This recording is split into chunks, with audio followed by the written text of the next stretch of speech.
अब हम देखेंगे इससे आगे फॉर्मेशन ऑफ ब्रिटिश एम्पायर, कि ब्रिटिश एम्पायर बना कैसे इंडिया में, जो इतना बड़ा एम्पायर बना जिससे इंडिपेंडेंस के लिए हमें इतनी ज़्यादा लड़ाई लड़नी पड़ी, वो बना कैसे वो एम्पायर। तो उसमें हम सबसे पहले देखेंगे कैसे इन्होंने सबसे पहले मुगल एम्पायर को बीट किया, क्योंकि उस वक्त इंडिया में किसका रूल था, मुगल्स का। तो सबसे पहले इन्होंने मुगल्स को हरा दिया। कैसे हराया वो देखेंगे। फिर इसके बाद पोर्तुगीज को साइड बाई किया, कैसे किया वो देखेंगे।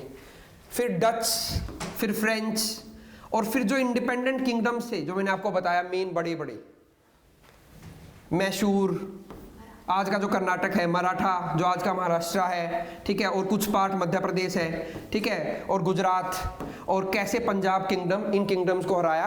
और उसके बाद कैसे ब्रिटिशर्स ने, या ब्रिटिशर्स का मतलब है यहाँ पे ब्रिटिश ईस्ट इंडिया कंपनी, ठीक है, जो बाकी प्रोविंस थे इंडिया के, रेस्ट ऑफ द प्रोविंस, उनको कैसे अपने कब्जे में लिया, वो स्टोरी हम अनवील करेंगे कि कैसे कैसे वो इतने बड़ा एम्पायर बन गए, ठीक है। तो उनके बनने की वो स्टोरी देखनी है हम लोगों को, वो हमारा फ्रीडम स्ट्रगल का पार्ट है।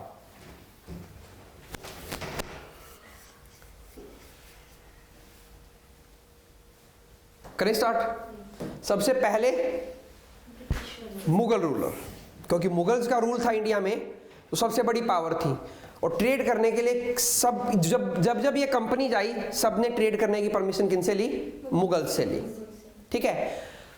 तो 1707 के पहले थोड़ी सी स्टोरी सुनो, क्योंकि मॉडर्न हिस्ट्री में स्टोरी बड़ी इंपॉर्टेंट है, लिखना बाद में। 1707 में औरंगजेब की डेथ हुई, तो नवाब ऑफ बंगाल ने अपने आप को इंडिपेंडेंट घोषित कर दिया कि मैं अब इंडिपेंडेंट हूं, मैं किसी के अंडर में नहीं हूं। बंगाल के नवाब की डेथ हुई, तो उनका बेटा था सिराजुद्दौला।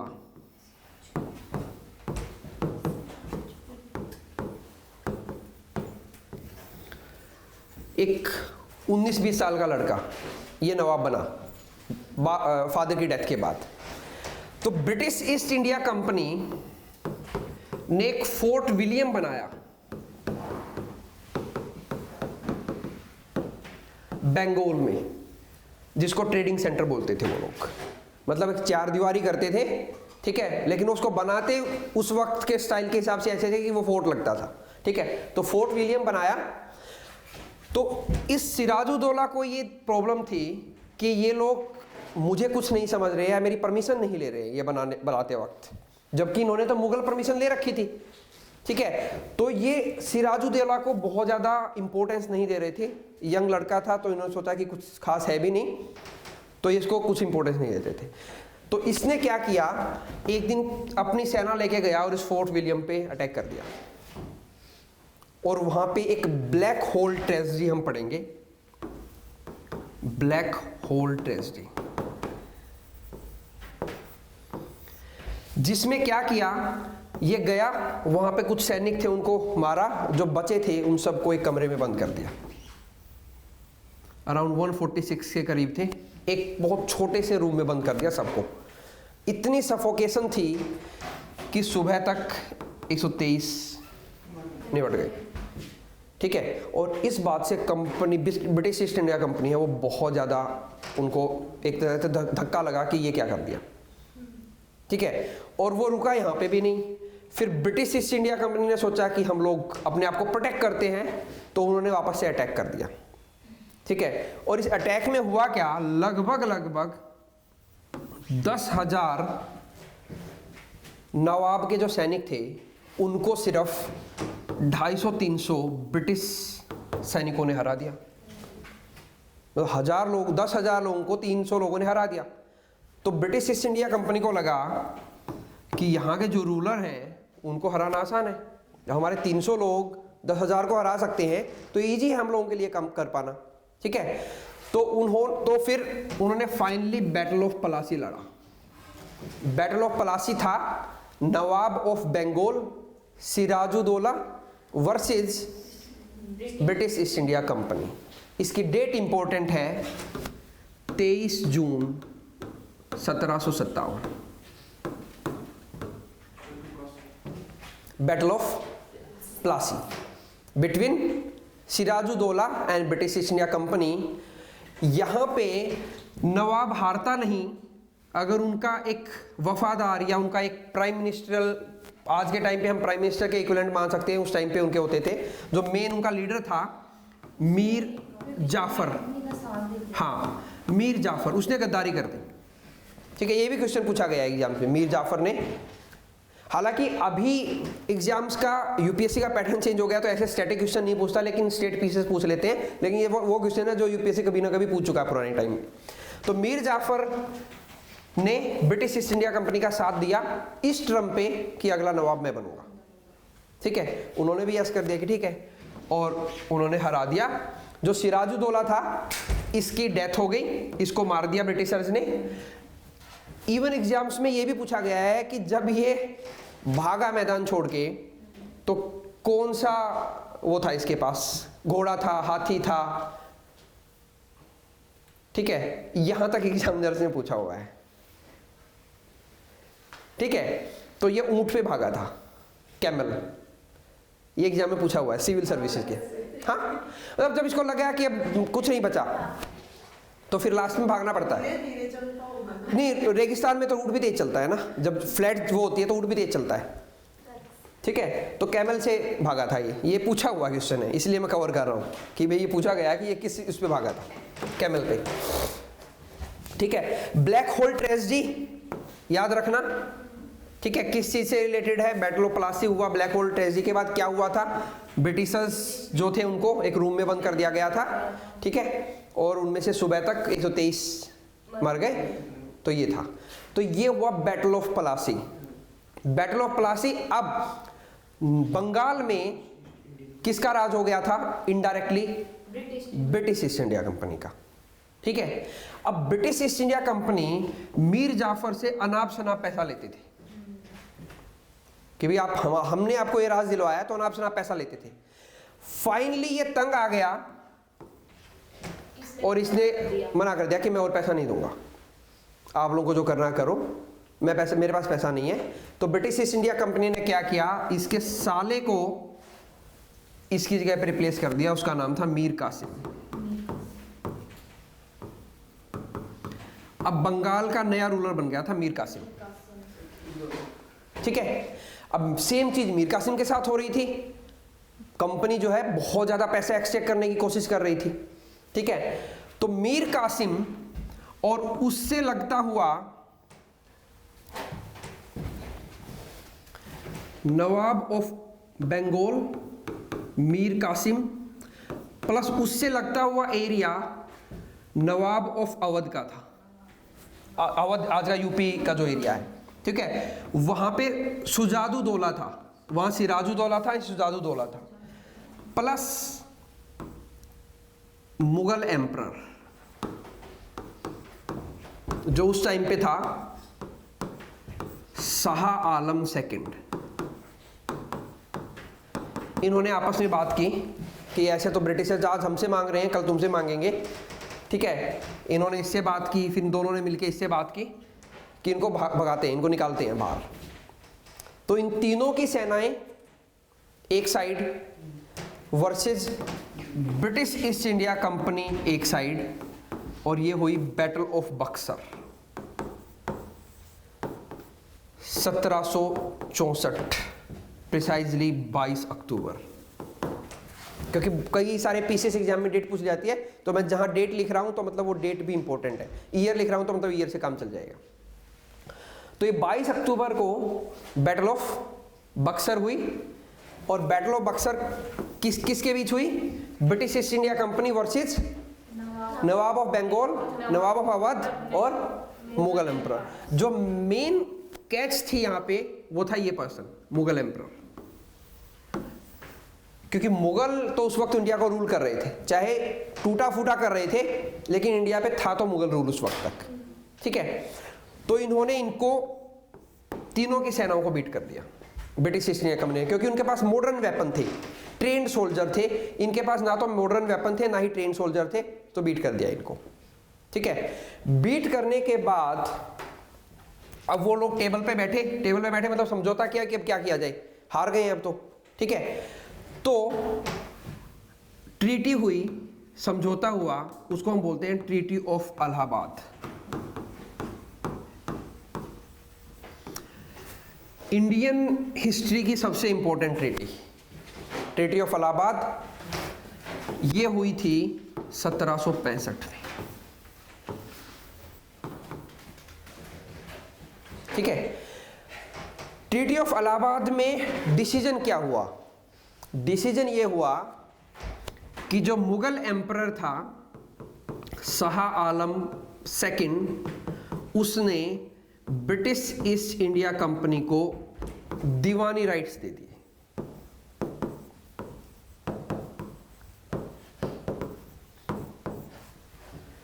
तीन जगह के, बंगाल, ओडिशा और बिहार कि इन तीन जगह के दीवानी राइट्स हम आपको देते हैं और मामले को सेटल करते हैं। हम हार गए कोई नहीं, ठीक है, हम आपको इन तीन जगह के दीवानी राइट्स दे देते हैं। अब ये दीवानी राइट्स क्या होते हैं? ये वो एग्जैक्ट सिचुएशन थी जहां पे British East India company trader से रूलर बन गई। हमारे यहां पे इंडिया में गवर्नमेंट का रेवेन्यू सोर्स क्या है? टैक्सेस। गवर्नमेंट तो टैक्स ही करती है, टैक्सेशन से चलती है। तो पहले टाइम पे जो किंग और क्वीन थे या मुगल रूलर जो एम्पायर था, वो कैसे रूल करते थे? टैक्स लेते थे। ब्रिटिश ईस्ट इंडिया कंपनी कैसे चलती थी? ट्रेड करती थी। टैक्स नहीं चलाती, ट्रेड करती थी। अब उनको टैक्स कलेक्शन का राइट मिल गया। दीवानी राइट्स का मतलब है राइट ऑफ टैक्स कलेक्शन। क्या मिल गए? Right of tax collection. अब उनको अच्छा फील हुआ कि कुछ करना ही नहीं है, पैसे हर महीने आएंगे, कोई ट्रेड नहीं करना, कुछ नहीं करना, बैठे बैठे पैसे आएंगे। पहले क्या हो रहा था? ट्रेड करना पड़ रहा था, ट्रेड में घाटा भी हो सकता था, फायदा भी हो सकता था। अब ऐसा कोई सिचुएशन है नहीं, अब तो दीवानी राइट्स मिल गए, ट्रेड हो गया। ठीक है, तो यहां से उन्होंने ड्यूअल गवर्नमेंट स्टार्ट कर दिया, ड्यूअल गवर्नमेंट सिस्टम। ये भी एग्जाम में पूछा जा चुका है। ड्यूअल गवर्नमेंट स्टार्ट हुआ 1765 से। स्टार्ट करने वाला था लॉर्ड क्लाइव। ये उस वक्त बंगाल का गवर्नर होता था, फोर्ट विलियम का, ब्रिटिश ईस्ट इंडिया कंपनी का, लॉर्ड क्लाइव। ठीक है, इसने स्टार्ट किया ड्यूअल गवर्नमेंट। क्या होता है ड्यूअल गवर्नमेंट? कि बंगाल, बिहार और उड़ीसा में जितने भी प्रोविंस थे, जो भी थे, टैक्स हम लोग कलेक्ट करेंगे, ब्रिटिश ईस्ट इंडिया कंपनी करेगी। पुलिस पे हमारा अधिकार होगा, जस्टिस पे हमारा अधिकार होगा, हम जो चाहेंगे वो होगा, बाकी जो कुछ रह गया वो राजा देखेगा। ठीक है, प्रिसाइजली तो इसको टैक्स कलेक्शन ही बोलते हैं, लेकिन उसके साथ उन्होंने पुलिस और जस्टिस को भी अपने अंडर में ले लिया था कि अगर कुछ गड़बड़ होगी तो पुलिस भी हमारी और जस्टिस भी हमारा। ठीक है, तो इस सिस्टम को बोला जाता है ड्यूअल गवर्नमेंट। एक जगह पे एक सिस्टम ब्रिटिशर्स का चल रहा है और एक सिस्टम जो है वो किंग का चल रहा है, तो इसको बोला जाता था ड्यूअल गवर्नमेंट। ठीक है, हाँ, बंगाल, बिहार, उड़ीसा, तीनों जगह पे जहां पे उनको दीवानी राइट मिले। इस ड्यूअल गवर्नमेंट को एंड किया, ये 1765 में बना, एंड किया 1772 में। एक पर्सन थे जिनका नाम है वार्न हास्टिंग। इसको हम आगे पढ़ेंगे, काफी इंपॉर्टेंट पर्सन है ये। वार्न हास्टिंग नाम के एक पर्सन ने, जब वो गवर्नर बने बंगाल के, तो उन्होंने इस प्रथा को खत्म कर दिया, ड्यूअल गवर्नमेंट वाली। तो ये क्वेश्चन दोनों पूछे जाते हैं। Who started dual government? Lord Clive. In which year? 1765।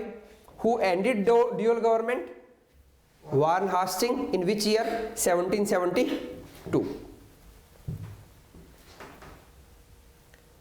ठीक है, एक बार आप लोग रेस्ट ले लो, मुझे लग रहा है कहीं ज्यादा ना हो जाए। सर एक बार नाम बताना है जो अवध, बंगाल और मुगल एम्पायर के जो राजा थे उनके। उसको हम जब डिटेल में पढ़ेंगे तब कर लेंगे। ठीक है, क्योंकि अभी तो मैं जैसे ओवरव्यू दे रहा हूं कि कैसे उन्होंने हटाया। इसमें हम पूरा डिटेल में ये भी पढ़ेंगे कि ये रिवेन्यू सेक्शन में क्या क्या करते थे, ये ड्यूअल सिस्टम में क्या क्या करते थे, वो डिटेल में पढ़ेंगे। डन?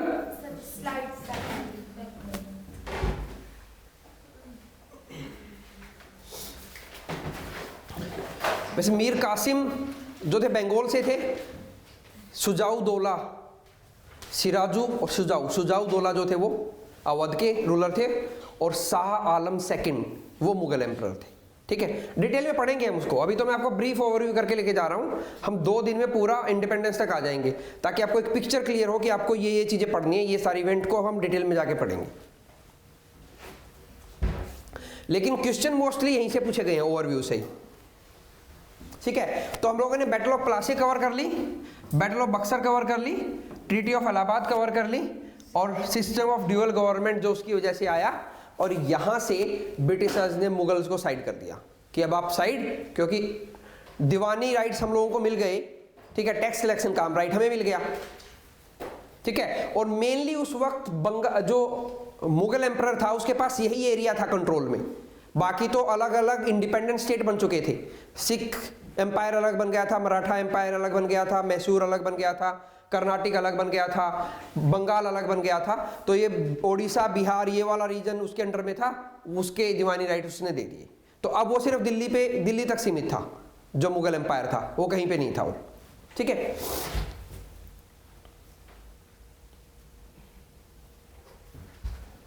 Done, okay. अब दूसरा नंबर था साइड बाई करने का पोर्तुगीज को। अब पहले ये देखते हैं कि पोर्तुगीज को साइड करने से पहले पोर्तुगीज भी ट्रेड करने आए थे इंडिया में, और उन्होंने मुगल से परमिशन लिया ट्रेड करने का। तो फिर ब्रिटिशर्स को कैसे उन्होंने आने दिया? तो उन्होंने स्टार्टिंग में ब्रिटिशर्स को रोका कि वो इंडिया में ना आए। कैसे रोका? क्योंकि जो नेवल सुप्रीमेसी थी, मतलब जो नेवल पावर थी, वो पोर्तुगीज की बहुत अच्छी थी, एक्सीलेंट। ठीक है, पहले समझ लो। और जो मुगल रूलर था या मुगल एम्परर था, उनके पास नेवल पावर ही नहीं होती थी, क्योंकि वो लैंड रूट से तो वैसे आए थे इंडिया में मुस्लिम्स सारे के सारे, तो नेवल पावर उनके पास होती थी नहीं थी। तो नेवल पावर जो थी वो पोर्तुगीज की बहुत अच्छी थी। तो एक एग्रीमेंट चल रहा था 1498 के बाद, जब से पोर्तुगीज इंडिया में आए थे, मुगल रूलर के बीच में और पोर्तुगीज के बीच में, कि आप हमें नेवल पावर में हेल्प करोगे, बदले में हम आपको ट्रेड करने देंगे इंडिया में शांति से। तो दोनों के बीच में एग्रीमेंट चल रहा था। ऑब्वियस है कोई तीसरा घुसेगा तो प्रॉब्लम तो होगी। तो पोर्तुगीज को प्रॉब्लम हुई। मैंने आपको बताया था कि विलियम हॉकिंस 1608 में जब जहांगीर की कोर्ट में परमिशन लेने आया तो उसको परमिशन नहीं दी गई थी। हालांकि उसकी मदर लैंग्वेज तुर्की थी, किसकी? जहांगीर की। और विलियम हॉकिंस को भेजा इसलिए गया था कि वो तुर्की में वेल वर्स था, बहुत अच्छे से बोलता था, लेकिन परमिशन नहीं दी, क्योंकि बैक एंड में पोर्तुगीज ने डिनाई कर दिया कि भी नहीं, परमिशन मत दो ट्रेड करने की, क्योंकि हम लोग ट्रेड करेंगे, मोनोपोली हमारी। ठीक है, तो फिर ब्रिटिशर्स को ये प्रूव करना था कि हम नेवल पावर में सुप्रीम है पोर्तुगीज के कंपैरिजन में। तो एक बैटल हुआ, बैटल ऑफ सवाली, ईयर था 1612। ये बैटल ऑफ सवाली हुआ 2 नेवल पावर्स के बीच में, यूरोपियंस के बीच में, ब्रिटिश एक साइड और पोर्तुगीज एक साइड। ठीक है, तो रिजल्ट क्या हुआ होगा? ब्रिटिश जीत गई, तभी तो उनको एंट्री मिली। तो ब्रिटिशर्स ने प्रूव कर दिया मुगल एम्परर्स को कि हम इनसे सुप्रीम है नेवल पावर में, अगर आपको कोई हेल्प चाहिए होगी तो हम इनसे बेटर हेल्प कर पाएंगे, क्योंकि हमने इनको बीट कर दिया तो हम इनसे बेटर है। ठीक है, तो उस वक्त एक शिप आया था बहुत बड़ा, ये एग्जाम में पूछा भी जाता है, रेड ड्रैगन शिप आया था, जिसकी हेल्प से ये बैटल ऑफ सवाली जीता था ब्रिटिश ईस्ट इंडिया कंपनी ने। ठीक है, तो बैटल ऑफ सवाली हुआ, एंट्री कर गए वो। एंट्री करने के बाद ऑब्वियस चीजें सही नहीं रही, लेकिन एक टाइम पे आके, हालांकि उस चीज को हम डिटेल में पढ़ेंगे, लेकिन एक टाइम पे आके उनमें मैरिज अलायंस हो गया। किन में? पोर्तुगीज में और ब्रिटिशर्स में। ब्रिटिश किंग जो था चार्ल्स सेकंड, उसकी मैरिज हुई कैथरीन ब्रिगेंजा नाम की एक लेडी से, जो प्रिंसेस थी पोर्तुगीज की। यहां बड़ी इंटरेस्टिंग स्टोरी है। पोर्तुगीज की प्रिंसेस थी कैथरीन ब्रिगेंजा, उससे मैरिज हुई चार्ल्स सेकंड, जो ब्रिटेन का किंग था, और दहेज डोरी में दिया गया बम्बैया। डोरी में एक पूरा प्लेस दिया गया। कब? 1661। अब ये बॉम्बैया क्या है? पुराने टाइम का बॉम्बे और आज का मुंबई। तो ये एक टाइम पे पोर्तुगीज ने दहेज में दे दिया था, किनको? ब्रिटिशर्स को। ठीक है, अब यहां से स्टोरी समझो। बंगाल, अवध, उड़ीसा, बिहार साइड में तो उन्होंने दीवानी राइट पहले ही ले लिए थे। अब वो कौन से कोस्ट पे आ गए? वेस्टर्न कोस्ट पे आ गए। पहले वो ईस्टर्न कोस्ट पे थे सिर्फ, अब वो वेस्टर्न कोस्ट पे आ गए और उनको एक जगह एज ए डावरी मिल गई, बॉम्बैया उस वक्त उसका नाम था, लेकिन बाद में उसको बदल के बॉम्बई किया गया और आज वो मुंबई है। ठीक है, तो यहां से एक सेटलमेंट हो गया, मैट्रिमोनियल अलायंस हो गया। तो सेटलमेंट हो गया कि दोनों ट्रेड करेंगे, आप भी करो हम भी करते हैं। तो पोर्तुगीज हो गए साइड में। ठीक है, मुगल रूलर साइड हो गए ट्रीटी ऑफ इलाहाबाद से, फिर अभी पोर्तुगीज साइड हो गए मैट्रिमोनियल अलायंस से, और एक जगह भी मिल गई उनको, कहां पे? वेस्ट कोस्ट पे। अभी तक वो सिर्फ ईस्ट कोस्ट पे थे, बंगाल की साइड में, क्योंकि अब तक बांग्लादेश नहीं बना है। तो बंगाल मतलब यूनाइटेड बंगाल की बात कर रहे हैं हम, जिसके अंदर आज का बांग्लादेश भी है और आज का वेस्ट बंगाल भी है। ठीक है, तो ये हो गए पोर्तुगीज साइड में। अब अगला नंबर था साइड करने का डच, कि उनको साइड कैसे किया। हालांकि ये जितना मैं इजी बता रहा हूँ इतना नहीं है, इसमें बहुत सारी बैटल्स और कंट्रोवर्सीज हैं जो हम डीप डाउन जाके पढ़ेंगे। अभी तो मैं जैसे आपको सुपरफिशियल बता रहा हूँ, तो आपको पूरी स्टोरी समझ में आ जाए तो फिर उसमें फिलअप करना इजी होता है। तो एंग्लो डच वॉर हुए, लेकिन ये वॉर जो थे, ये वॉर मोस्टली आउटसाइड इंडिया थे। पहले एक पहले क्या अभी भी है, मैले पेनिनसुला है एक। पेनिनसुला क्या होता है? लैंड का एक ऐसा हिस्सा जो तीन तरफ से पानी से घिरा, उसको क्या बोलते हैं? पेनिनसुला। और चारों तरफ से पानी से घिरा हो तो आइलैंड, तो उसको आइलैंड बोल देंगे। ठीक है, a piece of land surrounded by water from all side is island, a piece of land surrounded from three side from the water is peninsula. तो मैले पेनिनसुला है जो आज के टाइम का, जहां पे थाईलैंड है, सिंगापुर है, इंडोनेशिया है, ये वो प्लेस है, उसकी बात कर रहे हैं आज के टाइम का। Thailand, Singapore, Indonesia. ठीक है, इसको हम प्रिसाइजली आज के टाइम का साउथ ईस्ट एशिया बोलते हैं। ये साउथ ईस्ट एशियन कंट्री है, साउथ ईस्ट एशियन कंट्री है थाईलैंड, सिंगापुर और इंडोनेशिया। ये मैले पेनिनसुला वहीं पे है। ये मैले पेनिनसुला स्पाइसेस के लिए बहुत फेमस है। ठीक है, और इंडिया स्पाइसेस प्लस टेक्सटाइल के लिए ज्यादा फेमस है स्पाइसेस के कंपैरिजन में। हमारा कॉटन प्रोडक्शन बहुत ज्यादा है। Which one is the largest cotton production state in India? Can you guess? नहीं, largest cotton producing state in India. Cotton? Cotton नहीं, नहीं। हमारे पीएम कहाँ से हैं अभी फिलहाल? गुजरात। जो गुजरात, और गुजरात में एक जगह है अहमदाबाद, जिसको बोला जाता है मैनचेस्टर ऑफ इंडिया, क्योंकि मैनचेस्टर जो है वो टेक्सटाइल हब है ब्रिटेन में, तो उसको बोला जाता है मैनचेस्टर ऑफ इंडिया। तो Ahmedabad is a Manchester of India. और मैनचेस्टर ऑफ नॉर्थ इंडिया बोला जाता है कानपुर को, यूपी में। और मैनचेस्टर ऑफ साउथ इंडिया बोला जाता है कोयम्बटूर, जो तमिलनाडु में है। मैनचेस्टर ऑफ इंडिया कौन सा? अहमदाबाद। रीजन क्यों? क्योंकि टेक्सटाइल हब है।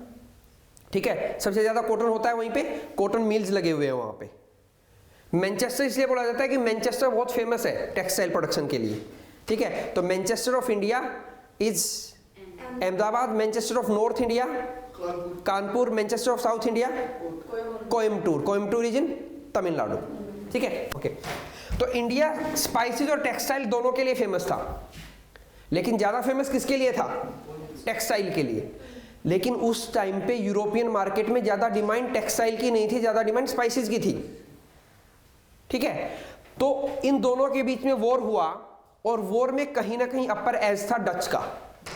तो एक फैसला किया इन्होंने, हालांकि बिल्कुल हारे ब्रिटेन वाले भी नहीं थे, ब्रिटिश ईस्ट इंडिया कंपनी भी नहीं आ रही थी, लेकिन फैसला किया कि मैले पेनिनसुला पे हम लोग ट्रेड करते हैं, आप ट्रेड कर लो इंडिया पे। हालांकि उस वक्त वो घाटे का सौदा था, क्योंकि उस वक्त टेक्सटाइल की उतनी डिमांड नहीं थी जितनी स्पाइसेस की थी, लेकिन बाद में वो ओवरटर्न हो गया, टेक्सटाइल की डिमांड बढ़ गई, स्पाइसेस की डिमांड कम हो गई। ठीक है, तो ये ट्रेड सेटलमेंट इन्होंने किया डच के साथ कि हम इंडिया में ट्रेड करते हैं, आप मैलन पेनिनसुला में स्पाइसेस का ट्रेड करो, वो बेनिफिशियल है ज़्यादा, हम वहाँ नहीं करेंगे, आप वहाँ नहीं करेंगे, और इसको ख़त्म करते हैं ट्रेड सेटलमेंट, और डच इंडिया से बाहर। ठीक है, इनके जो वॉर पढ़ेंगे, एंग्लो डच वॉर, हम ज़्यादा डिटेल में नहीं पढ़ेंगे, वो वर्ल्ड हिस्ट्री का पार्ट है, इंडियन हिस्ट्री का पार्ट नहीं है, क्योंकि वो इंडिया में नहीं लड़े गए, आउटसाइड इंडिया लड़े गए थे। ठीक है, तो उनको बहुत डिटेल में हम पढ़ेंगे भी नहीं, सिर्फ इतना ध्यान रखेंगे कि ऐसे कुछ सेटलमेंट इनके बीच में हुआ था। देन अब बारी आती है फ्रांस और फ्रेंच की। फ्रेंच ईस्ट इंडिया कंपनी या फ्रांस आई थी 1664 में इंडिया में।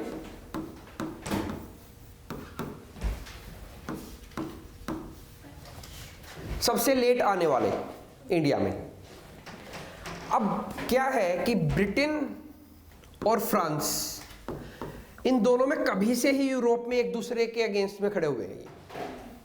ठीक है, एक खास बात और बता सकते हो इन दोनों कंट्रीज की, कुछ यूएन से रिलेटेड? वर्ल्ड वॉर 2 में साथ थे। और एक ऑर्गेनाइजेशन का नाम सुना है, यूनाइटेड नेशन, उसमें एक परमानेंट मेंबर्स हुए 5, तो ये दोनों परमानेंट मेंबर हैं यूरोप से। ठीक है, यूरोपियन सॉरी जो यूनाइटेड नेशन ऑर्गेनाइजेशन है यूएनओ, जो वर्ल्ड वॉर 2 के बाद बनाया गया था, उसमें 5 परमानेंट स्थायी मेंबर हैं। ठीक है, उनमें से 2 ये दोनों हैं, ब्रिटेन और फ्रांस। ठीक है, देन बाकी 3 कौन से हैं? चाइना, यूएसए और रशिया। हाँ, रशिया। ठीक है, तो ये कौन से हैं? परमानेंट मेंबर हैं 5 यूएनएससी के, यूनाइटेड नेशन सिक्योरिटी काउंसिल। ठीक है, बाद में पढ़ेंगे, कोई नहीं, अगर आपको लगे कि कुछ चीज़ें जो हम बाहर जाके पढ़ रहे हैं याद रही तो ठीक है, नहीं तो हम उनको पढ़ेंगे बाद में। ठीक है, बस मुझे तो दोनों के नाम देख के ध्यान आ गया, तो मैंने इसलिए पूछ लिया कि सोचा कि आप लोग बता पाओगे। तो इन दोनों के बीच में राइवलरी कभी से चल रही है? पुराने टाइम से, ब्रिटेन यूरोप में।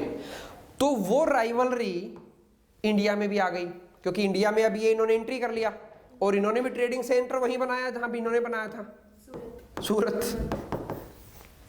ठीक है, तो ऑब्वियस है कि एक ही जगह पे दोनों कम्पीट कर रहे थे, तो इन्होंने सोचा कि कैसे इनको बाहर किया जाए। तो डुप्लेक्स नाम का एक पर्सन था जो गवर्नर जनरल बन के आया फ्रेंच ईस्ट इंडिया कंपनी का इंडिया में। ठीक है, और उसने एक ट्रेंड बनाया, पहले समझो फिर लिखेंगे। ट्रेंड क्या बनाया कि देखो, इंडिया में बहुत सारे किंगडम्स हैं, बहुत सारे प्रोविंसेस हैं, और वो आपस में लड़ते रहते हैं। तो इसने प्रोविजन बनाया कि अगर हमें ट्रेड की परमिशन चाहिए किसी भी एरिया में, तो 2 अगर लड़ रहे हैं तो उनमें से एक का साथ देके उसको जितवा दो, बदले में है उससे ट्रेड परमिशन ले लो। ये सिस्टम इसने डुप्लेक्स ने बनाया। इस पे क्वेश्चन पूछा जा चुका है कि ये सिस्टम किसने बनाया था, कि 2 राइवलरी हैं, उनके बीच में फाइट हो रही है, तो एक को सपोर्ट कर दो, यूरोपियन पावर को। तो ये डुप्लेक्स ने बनाया था, और ये फ्रेंच गवर्नर जनरल था, ब्रिटिश का नहीं था। ठीक है, बनाया इसने, इफेक्टिवली यूज किया ब्रिटिशर्स ने बाद में उसको, ये यूज नहीं कर पाया सही से। ठीक है, तो क्या हुआ, कर्नाटक रीजन जो आज का हैदराबाद का रीजन है, वहां पे वॉर ऑफ सक्सेशन हुआ। वहां का जो नवाब था वो मर गया, वॉर ऑफ सक्सेशन हुआ। इसके नवाब के बेटे के बीच में, सन ऑफ नवाब मोहम्मद अली था वो, उसको बाद में मैं लिखवा दूंगा, कोई दिक्कत नहीं। और उसका भाई जो नवाब का भाई था चंदा साहिब, उन दोनों के बीच में सक्सेशन का वॉर हुआ कि गद्दी पे बैठेगा कौन। ठीक है, फ्रेंच ईस्ट इंडिया कंपनी को मौका दिख गया कि अच्छा है, सूरत में ट्रेड कर रहे हैं, साउथ की तरफ चलते हैं, क्योंकि हैदराबाद आ गया ना, कर्नाटक रीजन, हैदराबाद रीजन। हैदराबाद मतलब आज का आंध्र प्रदेश और तेलंगाना वाला रीजन, कि साउथ में चलेंगे। क्या करते हैं, एक का साथ देते हैं, वो दूसरे को हरा देगा, और हम वहाँ पे आराम से ट्रेड कर पाएंगे। तो ब्रिटिश ईस्ट इंडिया कंपनी ने चंदा साहिब का साथ दे दिया, उसके नवाब के भाई का, आगे इसमें नवाब के बेटे के। लेकिन बदले में इसने क्या किया, इसने ब्रिटिश ईस्ट इंडिया कंपनी से साथ मांग लिया। अब दोनों पुराने राइवल थे, ठीक है, तो उन्होंने भी जल्दी से साथ दे दिया कि इनको बाहर निकालना है। और ऐसे में इन दोनों कंपनीज ने इंडिया में 3 वॉर लड़े। वॉर्स की टैगलाइन इंपॉर्टेंट है, मतलब सॉरी टैगलाइन नहीं, ईयर इंपॉर्टेंट है, टाइमलाइन कि कब कब हुए। पहला कर्नाटक, दूसरा कर्नाटक और तीसरा। इन कर्नाटक वार्स में और भी बहुत सारे बैटल हुए थे छोटे छोटे, उनको हम डिटेल में जाएंगे तब पढ़ेंगे। इनमें कुछ ट्रीटीज हुई थी वो भी पढ़ेंगे डिटेल में, लेकिन अभी मैं सिर्फ सिस्टम समझ रहे हैं। तो आपको याद रखना है फर्स्ट कर्नाटक वार, सेकंड कर्नाटक वार, थर्ड कर्नाटक वार। अगर आपको पूछा जाए कर्नाटक वार क्यों हुए, वॉर ऑफ सक्सेशन थे किसके लिए, हैदराबाद के नवाब के लिए, कि कौन कुर्सी पे बैठेगा। एक पर्सन को फ्रेंच ईस्ट इंडिया कंपनी ने साथ दिया, एक का ब्रिटिश ईस्ट इंडिया कंपनी ने साथ दिया, और दोनों लड़े। 3 वॉर लड़े। इसी के पैरेलल में ये दोनों कंट्रीज यूरोप में भी लड़ रही थी। ठीक है, ये दोनों लड़ते ही रहते थे किसी न किसी इशू को लेकर यूरोप में, उसको वर्ल्ड हिस्ट्री में हम पढ़ेंगे। ठीक है, थर्ड कर्नाटक वॉर में 1760 ईयर और एक बैटल हुई, बहुत इंपॉर्टेंट बैटल है ये, बैटल ऑफ वांडीवोस। पूछी जा चुकी है एग्जाम में ईयर के साथ कि बैटल ऑफ वांडीवोस कब हुई, ईयर भी पूछा गया। बैटल ऑफ वांडीवोस किसके बीच में हुई, ब्रिटिश ईस्ट इंडिया कंपनी और फ्रेंच ईस्ट इंडिया कंपनी के बीच में, ना कि नवाब्स के बीच में।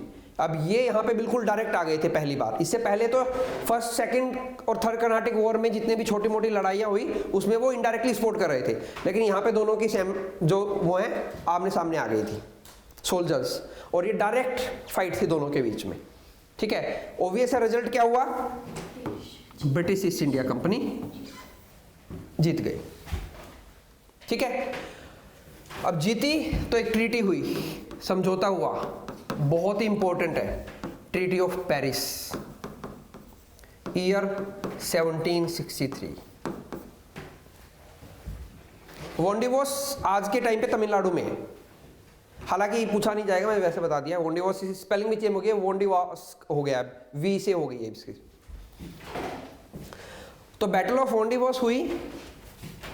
ठीक है, ब्रिटिश ईस्ट इंडिया कंपनी और फ्रेंच ईस्ट इंडिया कंपनी के बीच में। ब्रिटिश ईस्ट इंडिया कंपनी जीत गई, दोनों टेबल पे बैठे ट्रीटी के लिए। ट्रीटी हुई, treaty of Paris. Paris is the capital of France. ठीक है, ट्रीटी में डिसाइड हुआ कि आप लोग इंडिया में बहुत लिमिटेड जगह पे रहोगे और बहुत लिमिटेड ट्रेड करोगे और कोई भी आर्मी नहीं रखोगे। ठीक है, क्योंकि वो हार चुके थे तो उन्होंने वो कंडीशन मान ली, और फ्रांस भी, फ्रेंच ईस्ट इंडिया कंपनी थी वो साफ हो गई। तो अभी तक ब्रिटिशर्स ने धीरे धीरे करके सबको एक एक साइड कर दिया है। ठीक है, अब उसके बाद जो सबसे बड़ी हर्डल उनके सामने थी वो थी मैसूर। मतलब एक बार देखो, समझो, नवाब ऑफ बंगाल को हरा के बंगाल वाला रीजन ले लिया, दहेज में बॉम्बे ले लिया। ठीक है, नीचे साउथ में हैदराबाद ले लिया। ठीक है, डच के साथ पहले ही सेटलमेंट कर चुके हैं कि आप लोग बाहर। ठीक है, अब बात थी वेस्ट में, सॉरी साउथ में मैसूर की, जो आज का कर्नाटक है, वो रीजन की। वहां पे एक हिंदू रूलर था, कृष्ण राजा वोडियार।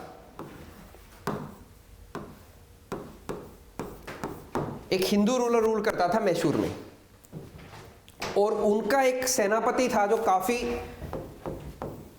तेज था, उसका नाम था हैदर अली। हैदर अली, तो इसने ये एम्पायर इससे ले लिया हिंदू रूलर से, और अब यहां पे मुस्लिम रूल था मैसूर में। ठीक है, और इसके बाद ये रूल कंटिन्यू किया इसके बेटे ने,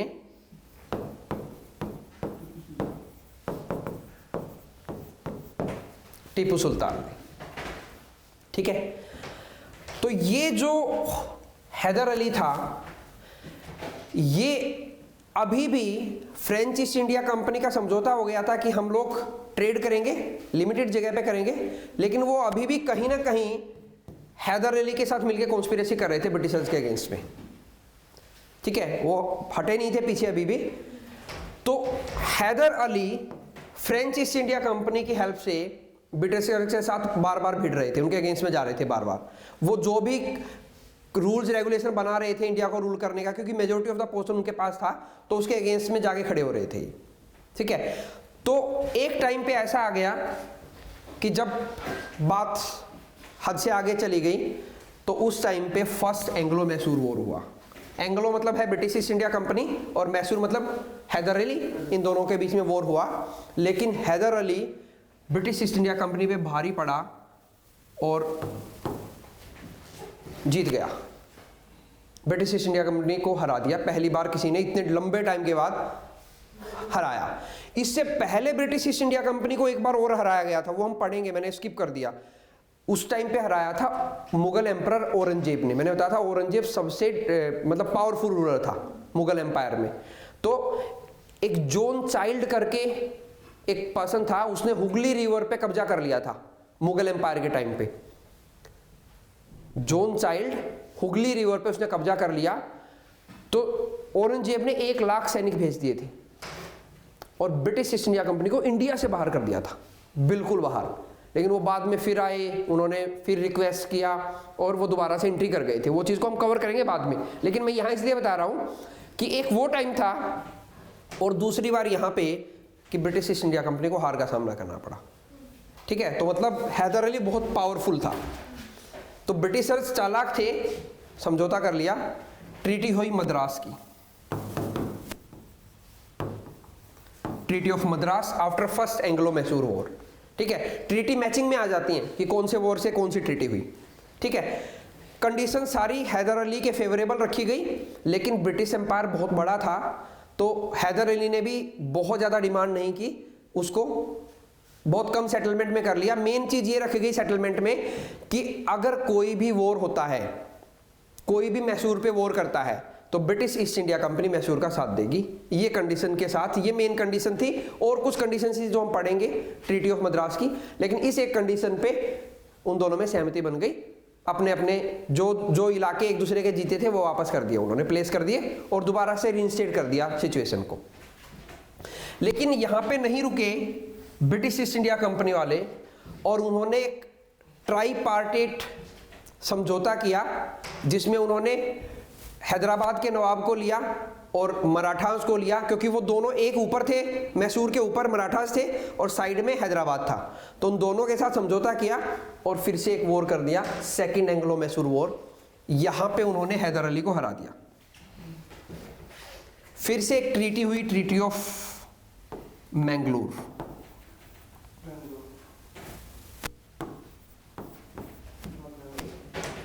ठीक है, लेकिन यहाँ पे टर्म एंड कंडीशन बहुत सप्रेसिव थी, रिप्रेसिव थी। जैसा जितना लीनियंसी हैदर अली ने दी, ब्रिटिश ईस्ट इंडिया कंपनी वालों ने नहीं दी, क्योंकि अब की बार वो ऊपर थे, ठीक है। लेकिन स्टिल उसको छोड़ दिया कुछ कंडीशंस के साथ कि आप यहाँ से मतलब नवाब ऑफ हैदराबाद को कुछ नहीं कहोगे, क्योंकि उनके बीच में भी टसल चलता था, वो उसके साइड वाला किंगडम था, ठीक है। मराठोस को कुछ नहीं कहोगे, ठीक है। और ब्रिटिश ईस्ट इंडिया कंपनी के जो प्लेसेस हैं वहाँ पे उन पे कुछ नहीं करोगे आप, हम ट्रेड कर सकते हैं आपके एरिया में, इस कुछ कंडीशंस के साथ उन्होंने छोड़ दिया। लेकिन अब हैदर अली को बदला लेना था। अब उसने फिर कुछ टाइम के बाद एक तीसरा अटैक कर दिया, third battle, third Anglo Mysore war, और यहाँ पे फिर से हैदर अली हार गया। इवन हैदर अली हार क्या गया था, हैदर अली मर गया था कैंसर की वजह से बीच में, तो उसके बेटे ने ओवरटेक कर लिया था, टीपू सुल्तान ने। टीपू सुल्तान एक बहुत बड़ा वॉरियर माना जाता था, ठीक है। तो यहाँ पे वॉर चला और यहाँ पे फिर से British East India company nearly जीत ही गई थी, लेकिन जीतने से पहले ही उनको लगा था कि भाई कहीं मतलब हम लोगों को ये ओवर पावर ना कर ले, तो उससे पहले ही कोई भी नहीं जीता था एक्चुअल में, और बीच में समझौता कर लिया और एक ट्रीटी की, treaty of Srirangapatnam. Exact win किसी की नहीं हुई थी इसमें, ठीक है। लेकिन टीपू सुल्तान को ये था कि भाई हम लोगों पे रिप्रेसिव कंडीशंस डाली गई थी, बदला लेने के लिए उसने फोर्थ एंग्लो मैसूर वॉर फिर किया, और इस वॉर में टीपू सुल्तान मारा गया और यहाँ पे कोई ट्रीटी नहीं हुई। और इसके बाद दोबारा से वोडियार फैमिली के एक मेंबर को ब्रिटिशर्स ने पपेट बना के वहाँ पे रख दिया कि अब आप किंग हो, लेकिन चलेगी हमारी, ठीक है। तो इस तरह से 4 एंग्लो मैसूर वॉर के बाद मैसूर किंगडम को भी पूरा का पूरा अंडर में ले लिया था ब्रिटिशर्स ने, ठीक है। अब रह गए थे 3 एक मराठा, एक मराठा, सिख और एक जो छोटे मोटे किंगडम्स थे वो, उनको भी अंडर में लेना था। तो अब नेक्स्ट बारी थी मराठास की। मराठास में क्या था, मराठा एक कॉन्फेडरेसी थी। कॉन्फेडरेसी का मतलब है कि छोटे छोटे क्लैन्स मिलके एक मराठास कहलाते थे, जिनमें पेशवा थे, होलकर्स थे, गायकवाड्स थे, भोसले से और सिंधेज थे। ये सब मिलके बनाते थे मराठा किंगडम को। इस एम्पायर को एक किया था शिवाजी ने और मराठा किंगडम बनाया था। हालांकि शिवाजी बहुत बड़ा वॉरियर नहीं था, उसने कोई भी बड़ी बैटल डायरेक्टली नहीं लड़ी ब्रिटिशर्स के साथ, वो हमेशा गोरिल्ला वॉरफेयर करता था। गोरिल्ला वॉरफेयर समझते हो? छुप छुप के वॉर करना, ठीक है? तो छुप छुप के वॉर करता था। तो हमने एक पढ़ा कि एक तो पेशवा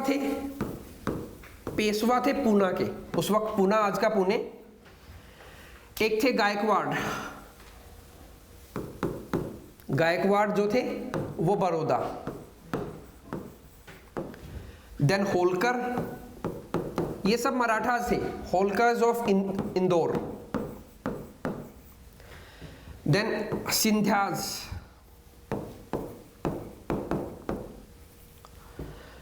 सिंधियाज थे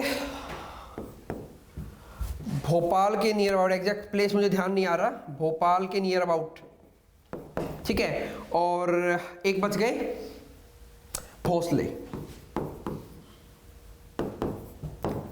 भोसले थे नागपुर के। इवन सिंधियाज तो आज भी हैं पावर में। बता सकते हो हमारा एविएशन मिनिस्टर कौन है? ज्योतिरादित्य सिंधिया, वो इसी फैमिली से है, मराठास की। वो हमारे एविएशन मिनिस्टर हैं अभी। और उनकी आंट, पैटर्नल आंट मतलब बुआ, वसुंधरा राजे कौन थे? ठीक है अभी भी, लेकिन पहले वो एक पोजीशन पे थी, अब नहीं है। राजस्थान की सीएम रह चुकी हैं वो 2 बार, ठीक है? तो ये तो अभी भी पावर में हैं, ठीक है? तो ये सब मिला के बनाता था मराठा किंगडम, ठीक है? अब यहां से आप खुद ही समझ पाओगे, इन सब के बीच में खुद ही स्ट्रगल रहता था कि कौन मराठास को लीड करेगा। उसका बेनिफिट उठाया ब्रिटिशर्स ने और इनके एक दूसरे के खिलाफ भड़काया, और कभी उसको राज दिला दिया, कभी उसको कभी उसको। लेकिन कभी कभी ऐसा आया टाइम जब ये सब इकट्ठा हुए और इन्होंने ब्रिटिशर्स के अगेंस्ट में वॉर किया। उसमें पहला वॉर जो था वो फर्स्ट एंग्लो मराठा वॉर था। ये फर्स्ट एंग्लो मराठा वॉर के बाद एक ट्रीटी हुई थी, उस ट्रीटी का नाम था, काफी इंपॉर्टेंट है, ट्रीटी ऑफ सालबाई।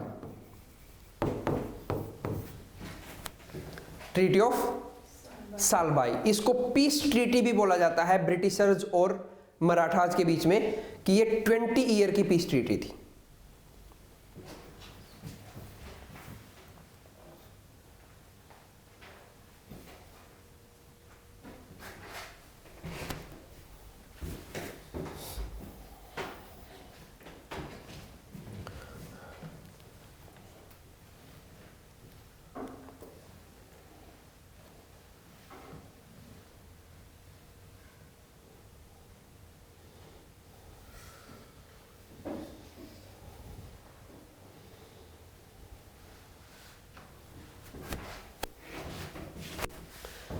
ठीक है? तो यहाँ पे 20 ईयर की पीस ट्रीटी हुई, मतलब ये बात डिसाइड की गई कि मराठास ब्रिटिशर्स को कुछ नहीं कहेंगे, ब्रिटिशर्स मराठास को कुछ नहीं कहेंगे।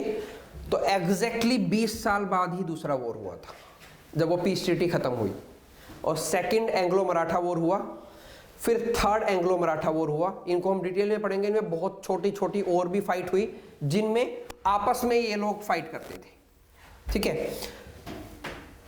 जो सिंधिया जो भोपाल के पास ग्वालियर के थे, ग्वालियर के सिंधियाज, ठीक है? पेशवा पुणे के, होलकर गायकवाड़ बड़ौदा के, होलकर इंदौर के, सिंधियाज ग्वालियर के, और भोसले जो है नागपुर के। ये मराठा कॉन्फेडरेसी बनाता था। हालांकि हम इनको डिटेल में पढ़ेंगे, पूरा शिवाजी रूल पढ़ेंगे, कैसे शिवाजी ने इनको इकट्ठा किया, कैसे उन्होंने रूल किया और कैसे कैसे ये हुई। लेकिन इन 3 बैटल्स में, पहली बैटल्स में ब्रिटिशर्स ने कॉम्प्रोमाइज किया था, वो लगभग हारने की स्थिति में थे, तो उन्होंने एक पीस ट्रीटी कर ली थी। उसके बाद की दोनों बैटल्स में ब्रिटिशर्स जीत गए थे, ठीक है। और तीसरी बैटल के बाद तो उन्होंने मराठा कॉन्फेडरेसी को ही खत्म कर दिया था, क्योंकि उनमें आपस में इतनी फूट हो गई थी। लेकिन इन 3 बैटल्स को आपको ध्यान रखना है, first Anglo Maratha war, second Anglo Maratha war और थर्ड एंग्लो मराठा वॉर कब हुआ। इनमें से कुछ वॉर ऐसे थे जो पैरेलल में चल रहे थे, एंग्लो मैसूर वॉर भी चल रहा है, एंग्लो मराठा वॉर भी चल रहा है पैरेलल में, साइड बाय साइड। तो कई बार ब्रिटिशर्स ये होता था कि एक को के साथ पीस ट्रीटी कर लो, दूसरे को हरा लो पहले, फिर दूसरे को देखते हैं। तो इस तरह से सिस्टम चलेगा, ठीक है। देन लास्ट जो बच गया था वो था सिख रूल। तो जो सिख रूल के को हराने के लिए मेनली महाराजा रंजीत सिंह थे यहाँ पे, महाराजा रंजीत सिंह। तो 2 वॉर लड़े ब्रिटिशर्स ने, first and second Anglo Sikh war. Treaty of Lahore हुई पहले में, दूसरे में उन्होंने कोई ट्रीटी की ही नहीं, सीधा एनेक्स कर लिया पंजाब को। एनेक्स का मतलब है कि अपने राज्य में मिला लिया पंजाब को। ये उस टाइम के गवर्नर जनरल थे, इनको आप बाद में पढ़ेंगे ये क्या सिस्टम था, ठीक है।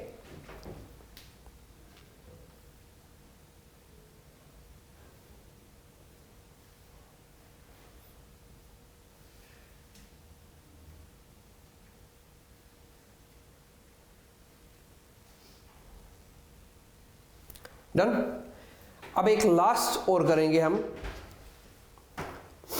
British पैरामाउंटेन action. मतलब जो बचे हुए छोटे छोटे प्रिंसली स्टेट थे उनके साथ क्या किया। तो उनके साथ 2 चीजें की, सब्सिडरी अलायंस और डॉक्ट्रिन ऑफ लैप्स।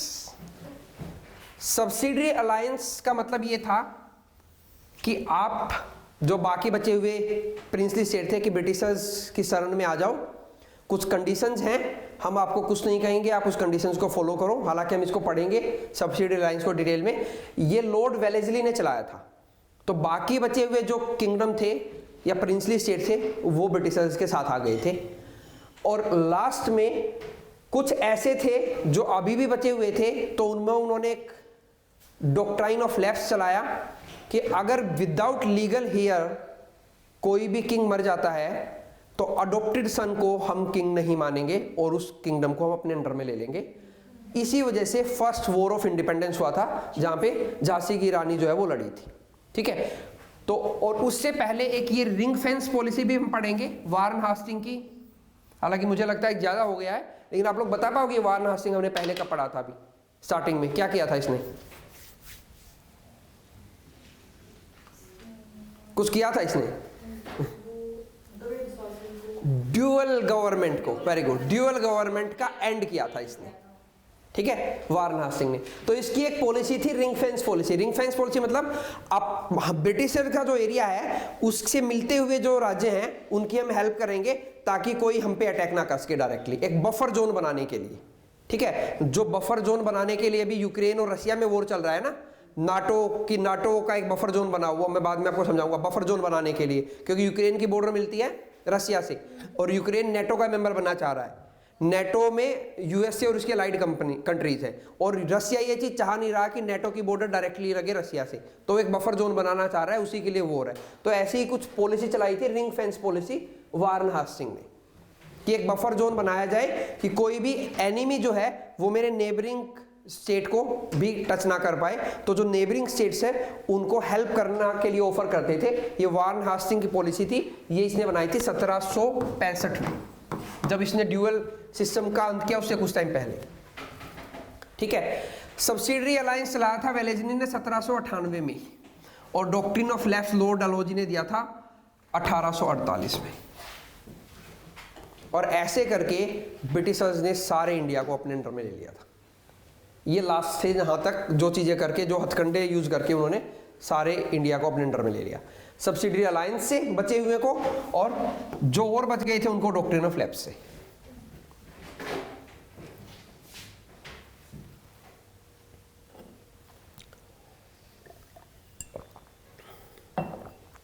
ठीक है, एक बार रिवाइज करते हैं, कॉपी मत देखना। पहले हम लोगों ने, रह गया कुछ लिखना? लिखो, ये इंपॉर्टेंट है, इवन एग्जाम में ये भी पूछा गया, रिंग फेंस पॉलिसी किसने दी थी, सब्सिडी लाइंस किसने दिया था, डॉक्ट्रिन ऑफ लेफ्ट किसने दिया था, मैचिंग में भी आ सकता है, ठीक है। और ये पैरामाउंट्सी के लिए था, पैरामाउंट्सी मतलब कि सुप्रीम है ब्रिटेन। जब हम लोग इंडिपेंडेंस पढ़ेंगे तो हम पढ़ेंगे लैप्स ऑफ पैरामाउंट्सी हुआ, कि जो जिन ने पैरामाउंट मान रखा था उनको, वो किंगडम्स जो है सब उससे अलग हो गए थे, तो लैप्स ऑफ पैरामाउंट्सी पढ़ेंगे। तो पैरामाउंट्सी का मतलब है कि कैसे उन सब किंगडम्स के ऊपर एक आया ब्रिटेन।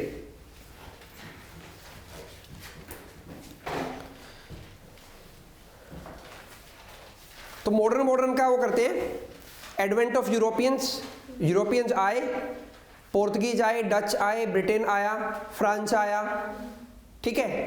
तो ये इंडिया में आए, कब कब आए, कहाँ कहाँ ट्रेड सेंटर बनाए, फिर ब्रिटेन्स ने कैसे करके एक एक को साफ किया। पहले मुगल्स क्या किया, बैटल ऑफ प्लासी, फिर बैटल ऑफ बक्सर में मुगल एम्परर को इंक्लूड किया, हराया, ट्रीटी ऑफ इलाहाबाद की, दीवानी राइट्स लिए, ठीक है, ट्रेडर से रूलर बन गए, ठीक है। फिर आए पोर्तुगीज को साफ करने की बारी, पहले पुर्तगीज के अगेंस्ट में एंट्री के लिए बैटल ऑफ सवाली लड़ा 1612 में, ताकि एंट्री कर पाए। रीजन क्या किया उन्होंने, क्या था, नेवल सुप्रीमेसी प्रूव की मुगल एम्परर को, कि हमें आने दो, हमारी नेवल पावर ज्यादा सुप्रीम है, किसके कंपैरिजन में, पोर्तुगीज के कंपैरिजन में। बाद में उनसे मैट्रिमोनियल अलायंस किए, डोवरी में क्या लिया, बॉम्बैया उस टाइम का और आज का मुंबई, और उनके साथ मैट्रिमोनियल अलायंस किया और सिचुएशन पैक। फिर नेक्स्ट थे डच के साथ मैले पेनिनसुला में समझौता किया कि आप स्पाइस में ट्रेड करो, हमें टेक्सटाइल में ट्रेड करने दो, ठीक है, वहां पे वो साफ डच। फिर उसके बाद फ्रेंच क्या किया, फ्रेंच के साथ क्या किया, कर्नाटिक वॉर लड़े 3, और कर्नाटिक वॉर थे किस चीज के लिए, सक्सेशन वॉर थे, किसके लिए, नवाब ऑफ हैदराबाद के लिए। नवाब ऑफ हैदराबाद का सन और उसका भाई दोनों के बीच में लड़ाई थी, तो एक तरफ से फ्रेंच ने सपोर्ट किया, एक तरफ से ब्रिटेन ने सपोर्ट किया, ठीक है, और बहुत सारी लड़ाइयां हुई। First war of Carnatic, second war of Carnatic, third war of Carnatic. लेकिन थर्ड वॉर ऑफ कर्नाटिक तक वो लड़ाई इनडायरेक्ट थी, डायरेक्ट इन्वॉल्वमेंट नहीं था, सिर्फ सपोर्ट कर रहे थे। लेकिन 1760 में बैटल ऑफ वांडीवोस आमने सामने आए और ब्रिटिश ईस्ट इंडिया कंपनी जीत गई। ट्रीटी हुई पेरिस की, कब, 63 में, ईयर भी इंपॉर्टेंट है, ठीक है। कंडीशन क्या थी कि आप ना तो आर्मी रखोगे और कुछ ही लिमिटेड जगह पे ट्रेड करोगे, ठीक है। देन उसके बाद मैसूर वॉर, हैदर अली के साथ एंग्लो मैसूर वॉर लड़े, कितने, 4। फिर उसके बाद मराठा, एंग्लो मराठा वॉर लड़े, कितने, 3। फिर उसके बाद पंजाब एंग्लो सिख वॉर लड़े, 2। बचे हुए जो रह गए थे डॉक्ट्रिन ऑफ, फिर उसके बाद लगाया सब्सिडरी अलायंस, कि हमारे अंडर में आ जाओ। सब्सिडरी अलायंस की एक सबसे बड़ी कंडीशन ये थी कि कोई भी जो प्रिंसली किंग है या क्वीन है वो अपनी आर्मी नहीं रखेगा, हम आपको प्रोटेक्ट करेंगे, ये सबसे बड़ी कंडीशन थी। जब आर्मी नहीं रखेंगे तो वो ऑटोमेटिकली अंडर में आ गए, ठीक है। और दूसरी ये थी कि आप किसी भी फॉरेन कंट्री के साथ कोई भी एग्रीमेंट नहीं करोगे विदाउट ब्रिटिशर्स परमिट, हमारी परमिट के बिना नहीं करोगे, ठीक है, ये एक कंडीशन थी उसमें, ठीक है। उसके बाद जो रहे गए थे उनको डॉक्ट्रिन ऑफ लैप्स से ले लिया लॉर्ड डलहौजी ने। डॉक्ट्रिन ऑफ लैप्स में क्या था, if any king died without any legal heir, HEIR, मतलब कोई भी लीगल वारिस के बिना मर जाता है तो अडॉप्टेड सन को हम किंग नहीं मानेंगे। That was the doctrine of lapse. उस कंडीशन में आपका किंगडम ब्रिटिशर्स के साथ मिल जाएगा आके, ठीक है। तो ये था making of British empire in India, कि कैसे वो एम्पायर बना, ठीक है। अब कैसे उस एम्पायर ने रूल किया आगे देखेंगे, कैसे उनके रूल से इंडिया में इंग्लिश इंट्रोड्यूस हुई।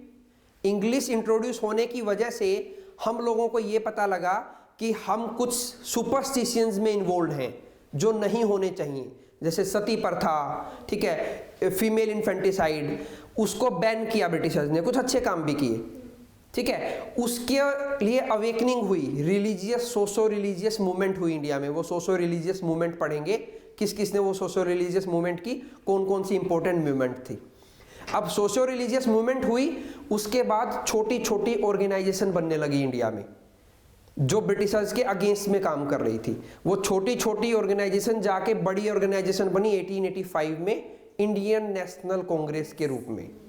फिर आईएनसी ने कैसे उस चीज में हेल्प किया कि वो ब्रिटिशर्स के अगेंस्ट में कैसे लड़े। फिर कैसे महात्मा गांधी की एंट्री हुई 1915 में, और फिर कैसे सिविल डिसोबीडियंस और ये मूवमेंट्स चले, और एट द एंड हम लोग इंडिपेंडेंस हुए। तो वो सारी स्टोरी को धीरे धीरे हम नेक्स्ट क्लास में कवर करेंगे, क्योंकि मैंने ब्रेक नहीं दिया है। तो मैं ओवर चाहो तो मैं कंटिन्यू कर सकता हूँ, नहीं तो मैं फिर ओवर करते हैं क्लास को। बताओ, टाइम है शायद अभी 14 मिनट बचे हुए हैं। कंटिन्यू करें या इतना काफी है? करवा दे, चलो।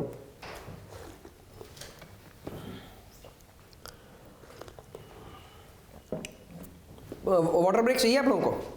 नहीं चाहिए, मतलब इंटरेस्टिंग लग रही है हिस्ट्री, ठीक है। अब उसके बाद हम लोग पढ़ेंगे गवर्नर जनरल्स के बारे में, देखेंगे कि अभी हम लोगों ने ये देख लिया कि ब्रिटिश ने वो एम्पायर बनाया, तो उसको बनाने में किन लोगों ने हेल्प किया, उन लोगों को देखेंगे, उन जनरल्स को देखेंगे जिन्होंने ये वॉर लड़े अलग अलग जगह पे। तो ये टोटल वो गवर्नर जनरल हैं जो आए, इसमें स्लाइड कट है आई थिंक, ठीक है, और वॉइसरॉय की लिस्ट है, ठीक है। ये लिस्ट मिल जाएगी आपको, लेकिन अभी हम इस लिस्ट को नहीं देखेंगे।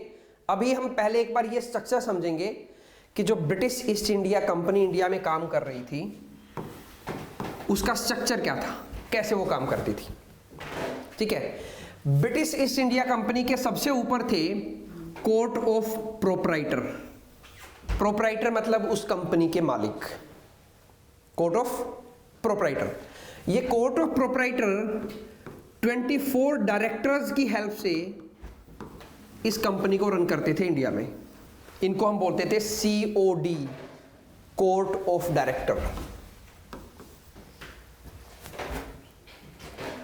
ठीक है। और ये court of director British East India company को चलाते थे। जैसे आज के टाइम पर डायरेक्टर होते हैं, तो उस टाइम पे ये डायरेक्टर थे, ठीक है। तो ये पूरा सिस्टम था ब्रिटिश ईस्ट इंडिया कंपनी का। कोर्ट ऑफ प्रोप्राइटर, फिर कोर्ट ऑफ डायरेक्टर उनके नीचे होते थे, और उनके नीचे British East India company India में चलती थी। चलने का सिस्टम ये था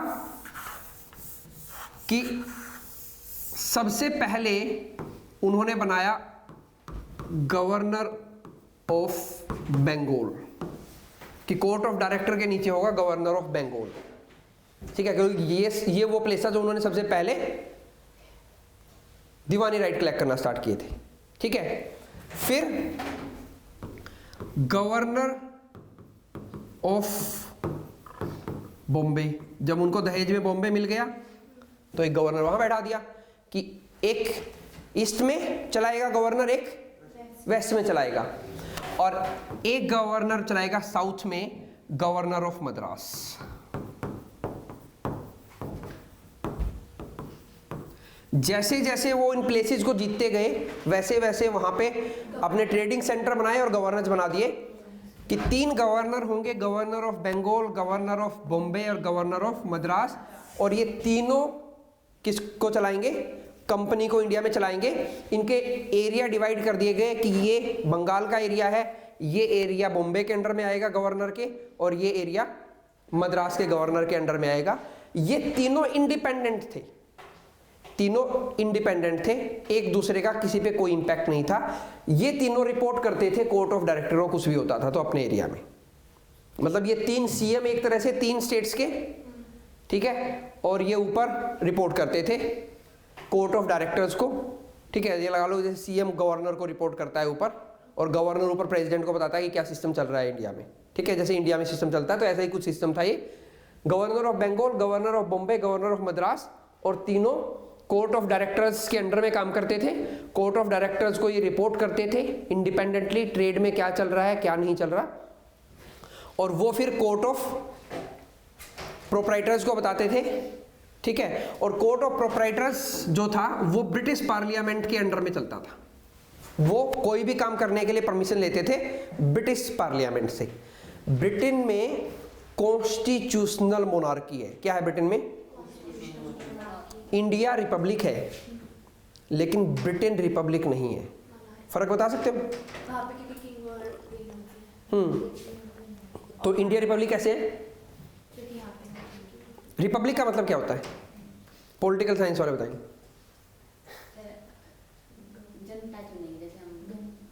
मतलब रिपब्लिक का मतलब होता है, लिखो रिपब्लिक के सामने डेफिनेशन लेके, head of the country would be elected one.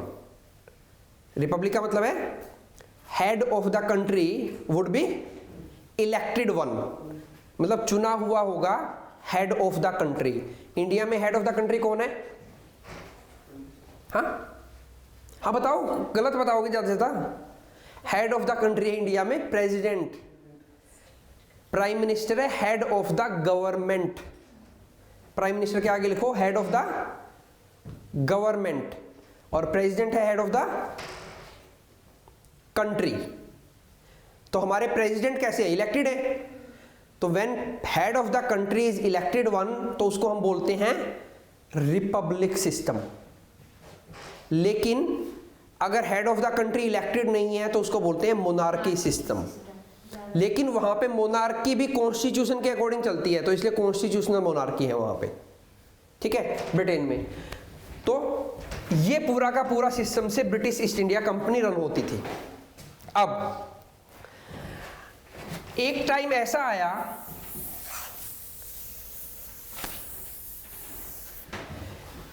कि कंपनी बहुत स्मूथली चल रही थी और 72 में एक फेमाइन आया बंगाल में।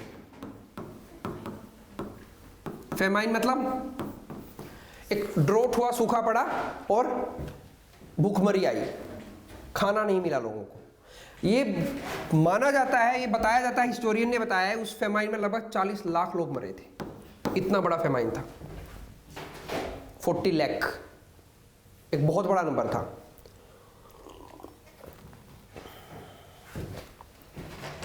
उसी साल ब्रिटिश ईस्ट इंडिया कंपनी ने बैंकरप्सी फाइल कर दी। कहां पे? ब्रिटिश पार्लियामेंट में, कि भाई हम हो गए हैं बैंकरप्ट, हम लोगों को पैसा दो ताकि हम कंपनी को चलाएं।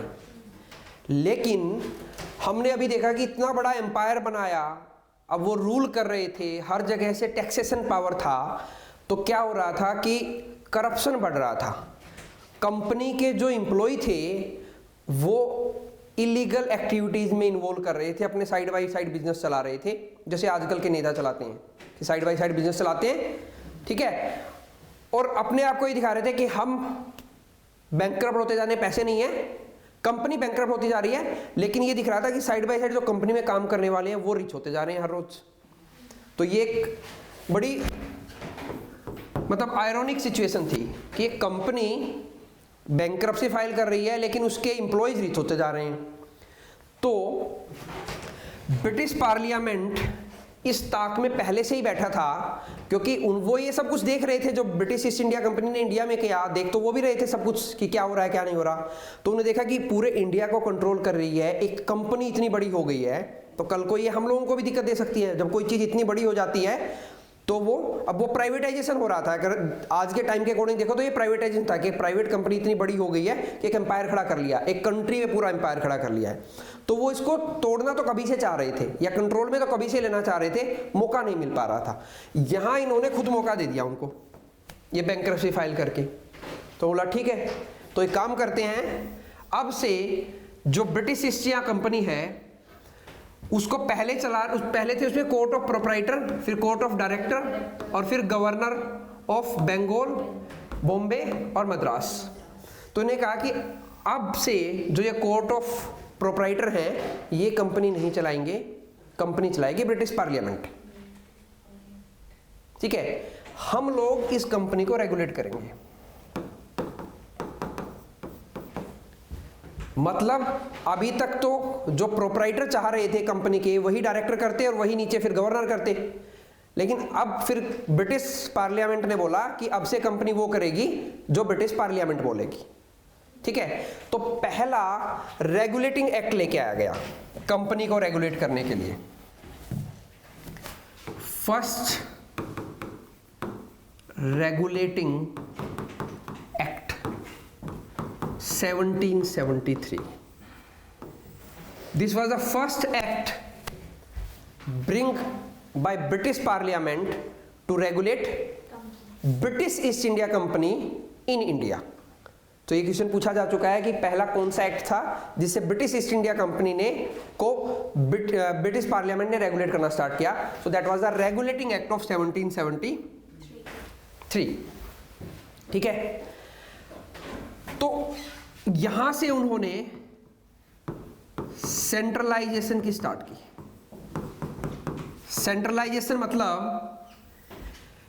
कि जो 3 governor of Bengal, governor of Madras और गवर्नर ऑफ बॉम्बे, 3 अलग अलग सेंटर बने हुए थे इंडिया में, उन्हें कहा पहले इसको सेंटर को एक बनाओ, कहीं एक जगह से इसको ऑपरेट करेंगे, 3 जगह से ऑपरेट नहीं करेंगे। तो सबसे पहला स्टेप उन्होंने क्या लिया, गवर्नर ऑफ बंगाल को एक्स्ट्रा पावर दे दी। इस रेगुलेटिंग एक्ट को हम बहुत डिटेल में पढ़ेंगे, लेकिन आप पॉलिटी में पढ़ोगे इसको बहुत डिटेल में, हम बहुत हिस्ट्री में डिटेल में नहीं पढ़ेंगे। हिस्ट्री में तो जस्ट जो इंपॉर्टेंट चीजें मैं वो आपको बता रहा हूं कि गवर्नर ऑफ बंगाल को एक्स्ट्रा पावर दे दी गई। और वो एक्स्ट्रा पावर क्या थी कि जो स्ट्रक्चर था कंपनी का वो बदल दिया। Court of proprietor, court of director, governor general of Bengal, governor of Bengal का नाम बदल के रखा गवर्नर जनरल ऑफ बंगाल। ठीक है, और उसके नीचे गवर्नर ऑफ मद्रास और गवर्नर ऑफ बॉम्बे।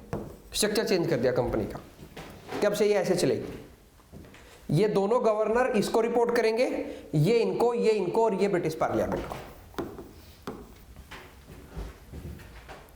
ठीक है, तो ये सेंट्रलाइज सिस्टम की शुरुआत हो गई। ये क्वेश्चन पूछा जा चुका है एग्जाम में कि which act introduce the centralisation system in India. So that was the regulating act of 1773 and this was the first act to regulate the British East India company in India by British parliament. दोनों ही question का answer same है। ठीक है, तो ये दोनों ही चीजें आप लिख लेना। It started centralisation in India. कैसे, तो ये स्ट्रक्चर बना लो साइड में, आपको समझ में आ जाए कि ऐसे सेंट्रलाइजेशन स्टार्ट कर दिया। एक पोजीशन का नाम बदला, गवर्नर ऑफ बंगाल जो हुआ करते थे उनको गवर्नर जनरल ऑफ बंगाल का नाम दिया और बाकी दोनों गवर्नर को उनके नीचे कर दिया। अब तक ये इंडिपेंडेंट थे तीनों के तीनों। ठीक है, अब यहां पे जो गवर्नर ऑफ बंगाल थे, लास्ट गवर्नर ऑफ बंगाल देखेंगे हम, वो थे वारन हास्टिंग।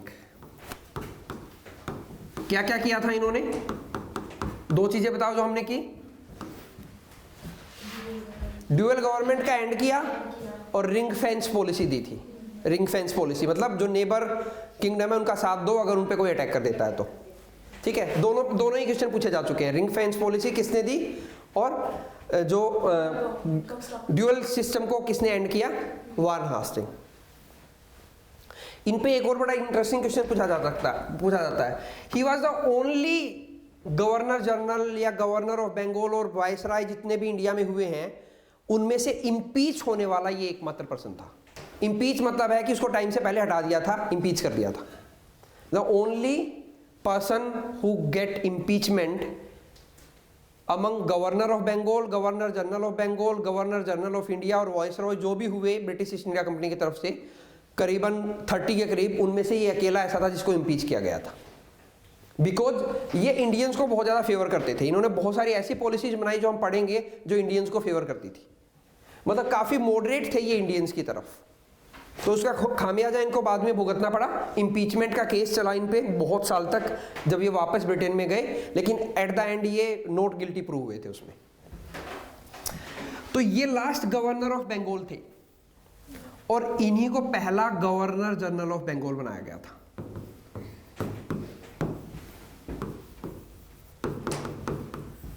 सो क्वेश्चन डायरेक्ट है, who was the first governor general of Bengal? Warren Hastings. ठीक है, क्यों बनाया गया था governor general of Bengal? Centralize system की शुरुआत करनी थी, इसलिए उनको गवर्नर जनरल ऑफ बंगाल बना के बाकी दोनों गवर्नर्स को उनके अंडर में कर दिया गया। ठीक है, अब इंडिया में बहुत सारे गवर्नर ऑफ बंगाल हुए, मद्रास हुए, बॉम्बे हुए, उनके नाम हमारे लिए इंपॉर्टेंट नहीं है, ऐसे तो हिस्ट्री इतनी बड़ी हो जाएगी कि याद नहीं, हम सिर्फ इंपॉर्टेंट देखेंगे जो बहुत इंपॉर्टेंट है उन्होंने क्या क्या किया। हुआ कब ये गवर्नर जनरल ऑफ बंगाल बनाया कब गया? Regulating act 1773। इस एक्ट के बाद हर 10 साल या 15 साल या 20 साल में ब्रिटिश पार्लियामेंट एक एक्ट बनाती थी कंपनी को रेगुलेट करने के लिए, कि भी 10 साल के लिए आप लोग ऐसे चलोगे, 15 साल के लिए ऐसे चलोगे, एक तरह से कॉन्स्टिट्यूशन बना के देती थी।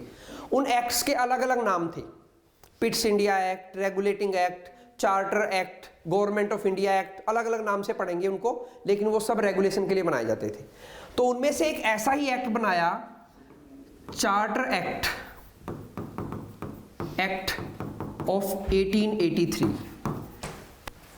ये भी एक एक्ट था जिसको आप पॉलिटी में डिटेल में पढ़ोगे, जो रेगुलेट करने के लिए बनाया गया था। लेकिन इस एक्ट में एक प्रोविजन डाला गया कि जो ये गवर्नर जनरल ऑफ बंगाल है ना, इसका नाम बदलो और इसका नाम रखो गवर्नर जनरल ऑफ इंडिया।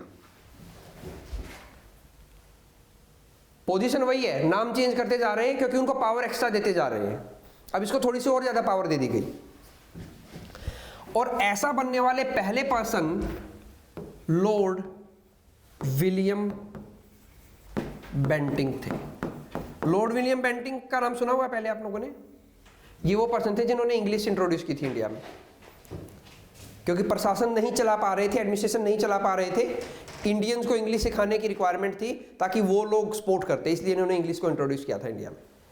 ठीक है, ये कौन थे? पहले गवर्नर जनरल ऑफ बंगाल। किया क्या था? इंडिया सॉरी, बंगाल तो वॉरेन हेस्टिंग्स थे, इंडिया के थे। किया क्या था, यहां पे इस एक्ट में जो सेंट्रलाइजेशन की शुरुआत हुई थी, वो सेंट्रलाइजेशन पीक पे था। पीक पे मतलब बिल्कुल हाईएस्ट, पूरा सेंट्रलाइज सिस्टम कर दिया गया था। कैसे किया गया था समझो। पहले जब गवर्नर जनरल ऑफ बंगाल बनाया गया था, उस वक्त गवर्नर ऑफ बॉम्बे और गवर्नर ऑफ मद्रास को नीचे किया गया था, लेकिन उनकी पावर नहीं छीनी गई थी। उनकी पावर उनके पास थी, यहाँ पे उनको उसके नीचे तो रहेंगे, उनकी लेजिस्लेटिव पावर छीन ली थी, लॉ बनाने की पावर नहीं थी अब उन लोगों के पास। अब लॉ बनाएगा गवर्नर जनरल ऑफ इंडिया, वो सिर्फ इंप्लीमेंट करेंगे। ठीक है, तो अब इस एक्ट में आके उनकी पावर छीन ली थी। तो यहाँ पे सेंट्रलाइजेशन पीक में था। क्वेश्चन आता है एग्जाम में, which act through which act centralisation was on peak, so it was charter act of 1883। अब आपको इसका नाम चार्टर एक्ट क्यों था? मैंने, अगर आप लोगों को याद हो तो British East India company India कैसे आई थी? चार्टर लेके। चार्टर क्या था?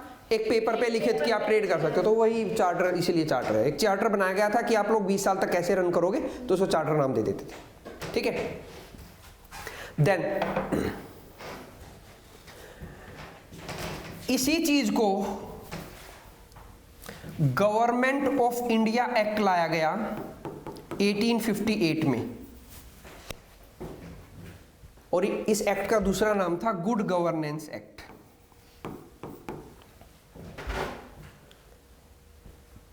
इस एक्ट का दूसरा नाम था गुड गवर्नेंस एक्ट।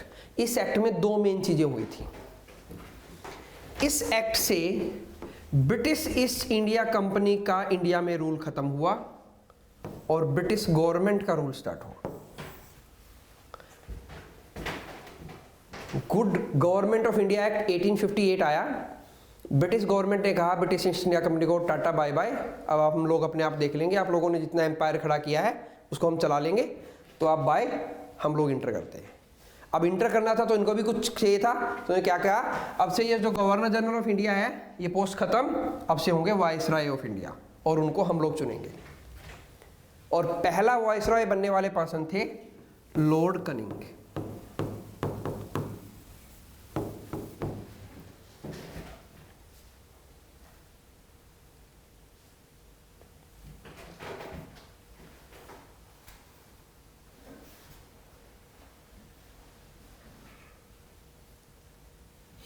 ठीक है, अब जब लॉर्ड कनिंग वॉइसरॉय बने उनके बाद काफी सारे वॉइसरॉय आए, तो लास्ट में जब ये हो गया था कि अब इंडिया इंडिपेंडेंट घोषित किया जाएगा, तो उस वक्त एक एक्ट आया, ऐसा ही act Indian independence act of 1947, Indian independence act of 1947। ये भी ऐसा ही एक एक्ट था जैसे गवर्नमेंट ऑफ इंडिया एक्ट था या रेगुलेटिंग एक्ट था, तो ऐसा ही एक्ट था।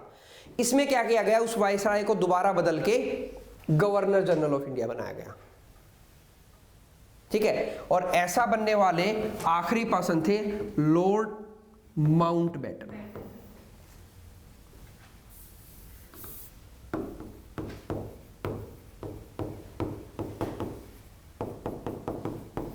तो क्वेश्चन आता है, who was the last governor general of India who was britisher?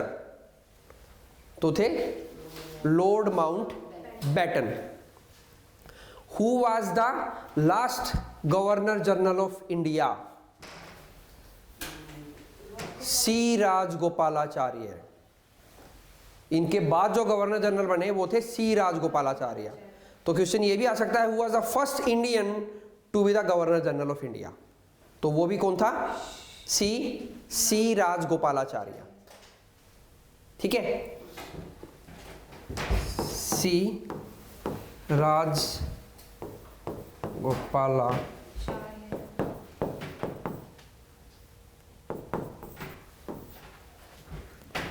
So he was the last Governor General of India and first Governor General of India who was the Indian, ठीक है।